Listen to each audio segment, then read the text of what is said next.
4 candidats sur 44 ont été retenus pour l'élection présidentielle d'octobre 2020 en Côte d'Ivoire. Il s'agit du président sortant Alassane Ouattara, de l'ancien président Henri Konan Bédié, de Pascal Affi-N'Guessan, président du FPI, et de Kwaku Konan-Bertin, député.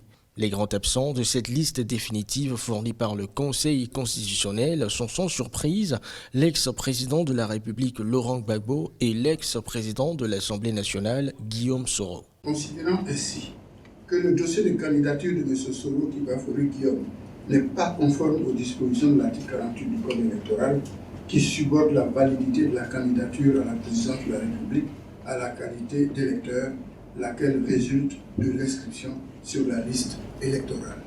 Qu'il s'ensuit que la candidature de M. Soro Kibafori Guillaume doit être déclarée irrecevable.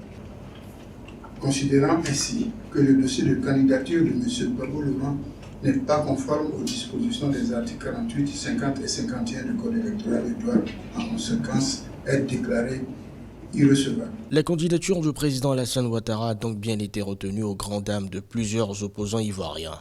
Ces derniers avaient introduit des requêtes pour que le Conseil constitutionnel ne valide pas la candidature du président actuel. N'importe qui ne peut pas se lever n'importe comment pour contester une candidature d'une personne. C'est important.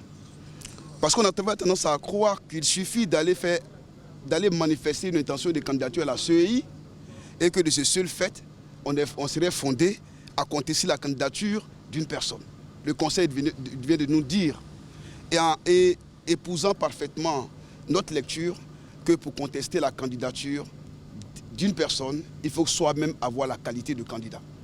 Donc vous avez vu noter que les candidatures de Guillaume Soro et autres, du moins les requêtes de Guillaume Soro et autres, ont été rejetées. Réagissant à la décision du Conseil constitutionnel sur sa page Facebook, l'ex-président de l'Assemblée nationale Guillaume Soro a rejeté le verdict qu'il juge infondé. Selon lui, cette décision est politiquement motivée et s'inscrit dans une logique d'anéantissement de la démocratie et de l'état de droit.